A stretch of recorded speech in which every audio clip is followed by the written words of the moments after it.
Hello everyone and welcome back to my channel. Today we're going to have a conversation about something that has been on my mind since I watched the BBC documentary on Nigerian job scam.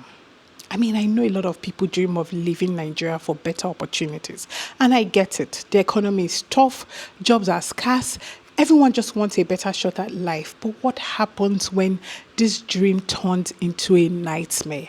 This documentary exposed something that a lot of us have heard in whispers: fake job offers, fraudulent agencies, Nigerians being stranded in the UK with no job, no money, and most importantly, no way home. So today we're going to break this down. We're going to talk about it. We're going to talk about how these scams, how we're going to expose the scams, how they work, why people fall for them, the shocking reality Nigerians face abroad when they realize that they've been scammed, and most importantly, how we can protect ourselves and our loved ones from falling a victim. So please grab your coffee, grab your tea, whatever you're comfortable with. Let's sit down and have a conversation about this. Now let's start from the beginning. How does this scam actually work? It actually begins with a simple promise. We have jobs waiting for you in the UK. The UK is better than Nigeria. That sounds great, right? But here's the catch. Most of these so-called agencies are completely fake. These scammers tell people, oh, just pay this small amount of processing fee. We'll handle everything for you, from visa, accommodation. You'll be earning huge amount of money per month, more than what you're earning in Nigeria. And because times are hard, people don't stop to question it. They sell their properties, borrow money, even take loans. Wow. Next thing, they land in the UK, only to realize that there is no job. No employer is waiting for them, no work permit, nothing. And what's worse, by the time they figure it out, it's already too late. Their visa doesn't allow them to work legally. They have no money to survive. And many end up sleeping on the streets stranded. These were landlords in Nigeria. This is real. This is happening. And the BBC documentary exposed just how bad it has gotten. Now you might be thinking, but how do people fall for this? Can't they tell it's a scam? Honestly, it's easy to judge from outside. But when you're desperate, logic becomes something that takes a backseat. Many of these victims are tired of struggling in Nigeria, pressured by family to make it abroad, misled by fake success on social media. I was poor, now I'm rich. Oh, I'm this. I just got to the UK and I can buy this thing. Let's be real. These scammers sometimes are even your friends, family members, people you trust. They are smart. They don't just advertise on regular websites, so they use people within your community so that you can trust them. Oh, my cousin just got a job through them. They are real. My neighbor's brother is now earning big in the UK. Meanwhile, nobody is asking the important question. Did they get there legally? Do they actually have the job they were promised? And that's how the cycle continues. Oh my. This is a harsh reality of Nigerians in the UK and America, but this documentary focused in the UK. Now let's talk about the reality of being stranded abroad. Imagine landing in a foreign country to realize that no job, no home, no legal work permit, and no way back. Many of these victims end up homeless, sleeping in train stations or park, working illegally, doing hard labor for less than minimum wage because it's not documented, falling into debt because they borrowed money to get there, struggling with mental health because of the shame. The stress is unbearable. And the worst part, they can't even tell families and friends. They are not honest. Because back home, black tax is there waiting for you. They don't care what you're doing. They don't care if you've been scammed. So, you know what happens? They just suffer in silence, pretending that everything is fine. Some even end up in jail because when you overstay your visa and then you get caught, there are serious consequences. This is why we need to talk about this. The dream of a better life should not become a nightmare. Now let's talk about solutions, because at the end of the day, awareness is what will save people from making these mistakes. If you or someone you know is considering working abroad, here are some key things that you must keep in mind. 1, verify the job offer. Real job offers come with work permits, not tourist visas. Employers should be able to provide proof that they are licensed to hire foreign workers. Ask for these documents. Check the recruitment agency. Any agency asking for money, large upfront payment is a red flag. You don't pay for jobs in the UK. Cross-check their details with the UK Home Office or the Nigerian Immigration Service. Do not pay for a job. No legitimate company will ask you to pay them for a job. Talk to people who actually live abroad, not social media influencers, people willing to tell you the truth, not people who are trying to sell something to you. I mean, find people who are actually living and working in the UK legally and ask them how they got there. Because if it sounds too good to be true, trust me, it is too good to be true. Because at the end of the day, the goal is not to discourage anyone from seeking better opportunities abroad, but let's do it the right way. Let's stop supporting these fake agencies because they are ruining lives. Oh my God, I cried yesterday watching these videos. I really cried because a lot of these people sold their houses and now guess what? When they come back to Nigeria, if they eventually come back, they cannot even afford that house again that they sold. Because by the time they get there, they realize that, oh wait, this job doesn't exist. There's no job. I have to pay this. I have to start paying that. Or I already sold my house in Nigeria. So they start using the small money that they came in with to be able to survive. And you're wondering why the moment people get to the airport, they haven't even landed. Once their visa is out, they change their content to how to make it abroad, how to make money abroad. Why will you people still be in Nigeria? Nigeria is not the way. You know why? Because they're telling us what we want to hear. The few people that tell us about the realities of living abroad, we don't listen. We don't listen. A lady came out yesterday, was it yesterday? I saw the video, and she was talking about how when she came to the UK that, she will apply for jobs and these companies will be begging you. But now she hear people go to the altar, give testimonies for jobs that back then she would even reject. That's how bad it is now. And people came for her. They were saying, yes, if it's not okay, come back, blah, blah, blah. Nigeria is like this. Nigeria is this. You don't want us to leave because you're already there. I saw another lady in Canada. She was talking about the reality. In fact, there was this guy that made a video of some kids who are now homeless and they had no choice than to start taking. Their parents didn't even know that this is the condition they were going through because somebody told their parents, oh, all you need to do is pay 1 year. When they get to Canada, they will get their PR. Everything will start working well. When I saw this documentary, what really made me sad was because I have never really thought about this angle. I always said that before you want to go to the UK or you want to travel abroad, make sure that you already have a job waiting for you. I didn't even know that this was a new form of scam. Now, how it works, if you've not watched the documentary, it's very easy. They will give you a letter of employment, that you have a job here waiting. It's always care work. They will give you all the statistics of where they said that in the year this, that care workers are going to be making this amount of money, that you have a better life instead of what you're living in Nigeria, that your salary will be doubled. They will sell like your dream. They'll tell you that, 24-hour lights, your this. And when you come here, they will sell all that dream to you. And then you go and get your papers, sell everything, because guess what? You're going with the hope that you have a job. Now, when you get to the UK, what happens? These jobs do not have hours for you. And the worst part about it is that because you came in there as, oh, I'm going to work in care work, I'm going to work in IT. If you do something else, it's illegal. So according to this documentary, what they're now doing is they go and work somewhere else under the table. And when you know that you're working under the table, these employers will take advantage of it and not pay you what they're supposed to pay you. They drain you with hours, right?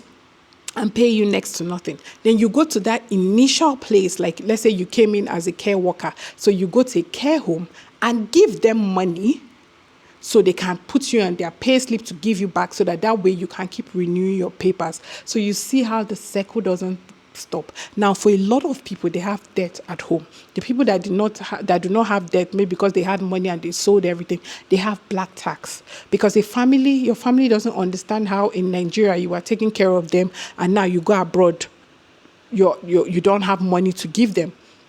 This guy said that one of the guys that they interviewed, he said that he has been depressed. He asked that they see him in church, and he said that the reason he wants to come to church is that that's the only place he has peace. He could not even show his face.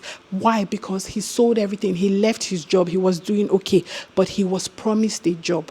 Now, one of the undercover journalists actually asked this man that, I have a job, but then we don't have hours, so we can give you the document to help these people to come. And the guy said, oh, it's fine. So he knows that these people are going to come in without hours. And when they come in, they are stuck, they are stranded. And you see what we are doing to ourselves? You see what we are doing to ourselves? These guys go ahead as getting influencers to say, so like it's like a percentage thing, right? The girl said, one of the ladies said she thought it was a normal percentage by saying, oh, we'll give you this amount if you recommend people. So you see how they keep bringing in people. That's why you hear that, oh, my friend left, she's helping me do my paper, she's going to send for me. And they keep bringing them in, and they keep bringing them in. And that's how the circle is, because you're there already, you're stranded. So the next thing is that you're going to do just anything to put food on your table, for you not to be homeless. Abroad is not like Nigeria where people will just open their door for you. No. Are there people that have genuinely, legally made it abroad? 100%. But do we have people now suffering? I mean, I have lived abroad, and I'm going to tell you the honest truth. Like for us, right? Nigerians, we're not the highest to travel, to move out. We're the loudest, yeah. And since social media, our generation is not the first, it's the loudest. It's the first one to pick up a camera before we get to the airport. First steps of how to move abroad. First step, this is what you would do. A lot of people are lying to them, buying this thing, because you know what? They've gotten there, they are stranded. How do they make money? By becoming influencers to bring people there and not telling people what is actually happening. I know that there's some Nigerian influencers that left recently, and someone said, everybody's Japa, and even these people have Japa. I said they did not Japa. And someone was trying to argue with me, and I said Japa means run. If you move abroad today because you have a job or circumstance, that's not Japa. I said, these influencers now that you mentioned, I said, should I break down all of them? I said, the one in Canada, do you see her working? Do you see her doing any care work? All she does is her YouTube. Why? Because she said that when she and her husband got married, they knew that the goal at some point was that they wanted to live abroad. So they started working towards it. They started working towards it. They started living towards it. They started saving towards it. This person has been doing social media for a while. She's been paid in dollars. Her husband had a good job at that time. So they didn't just wake up and go. Should we talk about the other one who just moved to Canada? And someone said, please tell us how you Japa. And she's like, I did not Japa. She just came into Canada, and guess what? She has a house because there was a plan. Or the one in the UK that she's even telling people that this is not Japa because my husband got a job. This could have been Rwanda. This could have been Kenya. This could have been anywhere else. But, people try to validate like, oh, no, you've been there, so you don't want us to know the truth. One of the ladies that work for me, right, she was telling me a story of how she used to work in a restaurant. And that in this restaurant, a lot of people come there and say, do you know you can make it abroad? This money you're making there, you can make double. And she said, okay, how much is rent? How much is everything there? Because she was educated enough to ask. And she said, most importantly, what am I going to do there? Until she realized that they lured these girls into believing that they're going to get a job, into believing that they're going to be hairdressers when they get there. But no, they're going there to do some other thing. And so by the time they get there, some of them don't have a choice because they're already there. They start trying to make ends meet. They're not willing to tell any other person their experience, so they're stuck. And they're like, you know what? Yes, they make money, right? But they come back. But is that how they want to make money? Is that how, because some of these people, right, because there are some people that didn't show their face in the documentary. Some show their faces because, okay, they've been able to struggle in a way that they did not expect, and, somehow they've gotten their papers and all. But it doesn't take away the fact that they were lied to. And it doesn't take away the fact that people are now getting homeless. People are no longer asking questions. I remember when my daughter was going to university, the first thing someone told me is, she's going to Canada, right? I said, why? I said, why Canada? That's the first thing I said. Because everybody is going to Canada. I said, okay. Is because everybody is going to Canada, is that going to pay the bills? Because there are a lot of parents now who have taken their kids to Canada and these kids are stranded because you're using Naira to run dollars. And nobody's thinking about it. Because somebody told you, once you get there, all you need to do is just get there. People are selling courses on Facebook. People are selling courses on how to travel abroad, how to stay. That your course money is what they are using to settle. So nobody is telling anybody the truth. I'm telling you that this documentary was a real eye-opener because this is a conversation I've been having. Why are people selling their properties? I'm not even talking about the people that don't have a choice. I'm talking of bank managers, people doing well, taking their entire family, moving abroad. And then after a while, you don't hear from them. Or when you hear from them, they don't really know how to explain that things are not how they expected it to be. I just realized that this is actually what they've been facing. They go there and they realize that, no job. I've quit my job already. In fact, there was a guy that was saying that because of his level in the company, he wanted to quit. And the job said no, that they were going to just give him sabbatical leave where he can go and do what he wants to do and he can come back within a space of time. When he went, he fell into the same kind of scam. But because of the relationship he had, he just sent them an email. I actually went to do a course. The course is over. And I am back. That's just one person that was lucky. There's a woman that was trying to come back to Nigeria now. This woman sold her house in Victoria Island. This is the creme de la creme of Lagos. You know how much houses go for there now? She sold her 5-bedroom house and now this woman is coming back and she cannot even afford rent in Lekki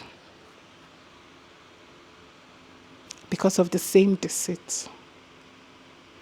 Again, like I started this video by saying that a lot of people might say, you're speaking from a place of privilege. No. It's not as if I came into Nigeria and everything was working. Oh, God, I've had my own fair share of being in ground zero. But what I've always known is that it's better to be safe than sorry. For people that are being there, that have been there, please tell people the truth. The people that want to listen will listen. I know a lady whose content is dedicated to telling people, please, if you're sending your kids to Canada, please ensure that you have at least their school fees for their first degree. If you're doing this, make sure you've researched, make sure you know the place. And I know that her comment section is filled with people telling her, come back to Nigeria and tell it to us from here. You're there enjoying her, you don't want us, but it's okay. I told her, continue, because that one person that it is meant for will see it. So please, you can share your experience on comment section. Even if it's not your experience, it could be your friend's experience, it could be people's experience. We need, this is not like a pandemic. It needs to be spoken about. You know how they were deceiving people then to go to Libya, and they'll tell them through Libya to go abroad, and they'll tell them that, that they are going to go and do a job, they're going to go and do house help job, and they get there and realize that it's nothing close to it, and what they almost used to useless a lot of people, they have now started doing that thing in another way. And you know that when educated people start falling victims of things, at least these other girls, we could not blame them. These were small girls that these guys went to the north and convinced that, they're going to have a better life in Saudi. They didn't know what they were going to face. But when that thing has now entered, because like I said, the moment they get there, nobody wants to say the truth. So they come out and say, abroad life is somehow. If you wear your dress, snow will touch you, you will look good, you snap picture, you put on social media. People say, yes, that girl in Nigeria, she was suffering. This is where she is now. It is okay to always look for where it's better. Like, it is okay. But what I'm praying is that, please, let's do it the right way. Let us do it the right way. And for the people doing this thing, I am begging you guys in the name of God, you are ruining homes. That's why no wonder they say that once they go abroad, their marriages start having issues, because when you get there with your wife, all you guys are doing is just taking shift upon shift, and because what they expected was not what they got. Maybe probably expected that the man would do this and the woman will work few hours and the man will work and they'll compliment, and they go there and saw that no, this is not what it is. And then they start getting frustrated. And with that frustration, they start having issues in their marriage. You're ruining homes. These are the people that were able to talk. What about the people that cannot talk? What about the people that have done something crazy because of the shame? And please, to the people that are in that situation, if you ever find yourself in that situation and you can come back and start again, please, it is never too late. See, it is never too late. The shame of coming back without anything, it doesn't matter. It doesn't matter. I've seen a few people that said, you know what, this thing was not the way it is, and I am back and I want to start from the beginning. It is okay. At some point in our lives, we had to restart. But it's better than to keep going round that circle, because this is depressing. One of the Ghana ladies in that documentary, she was even crying because she's still paying. She is still paying back. And people abroad, people in Nigeria, people in Ghana, people in Kenya, they're saying, send us money, blah, blah, blah, do this, do that. Because they don't even know what you're facing. So how do you speak to someone and before you say, person tell you that Nigeria is hard, you're even enjoying yourself. Man, I wish I was you. I wish I could travel. You will now hang up. You will not want to tell the people what you're facing again. You will not want to tell the people what you're facing. This black tax of an issue, please. And for Nigerians and Africans, if you have people abroad, please be nice. Nobody owes you anything. Please be kind. Be kind. Because your sister traveled abroad or your brother traveled abroad doesn't make them your ATM machine. Everybody is supposed to be working wherever they are. Because trust me, if these guys had just themselves to fend for, I don't think they'll be in much of this issue. You cannot have people abroad. You're sending them bills. You're getting married because my brother abroad will send money. You're having kids, hoping that your brother abroad will take care of the kids. Abba. It's sad. And I know that this documentary will now open eyes to more documentaries, because I went on Facebook and I saw them calling names that, BBC, you didn't interview this one or you didn't interview this person. Like, it's really happening now. I never knew that there will be a time when our people, Nigerians, will go abroad and be homeless, because this is a country where we, like communal living. I know how many artist houses I stayed before in Nigeria. Growing up, I remember how busy my house was.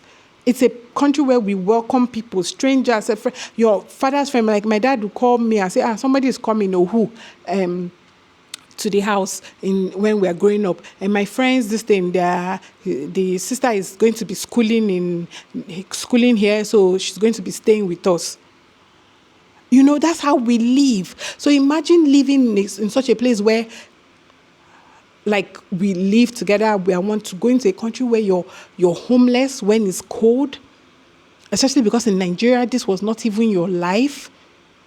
Oh God, those people doing this thing, I beg, fear God. There are many ways to make money. You can still do it the legal way now. You can still find job for them and still do it. Like, why are we doing this? It's almost like going back to the days of slavery again.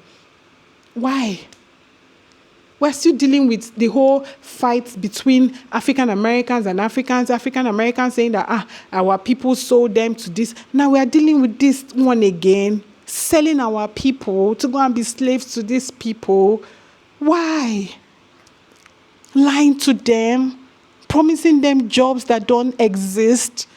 You're seeing people literally, the other one told the guy that you might need to sell the whole Ghana. So you're telling, that he will sell his properties. You know that he's going to leave a good job. Your brother. Hey. God,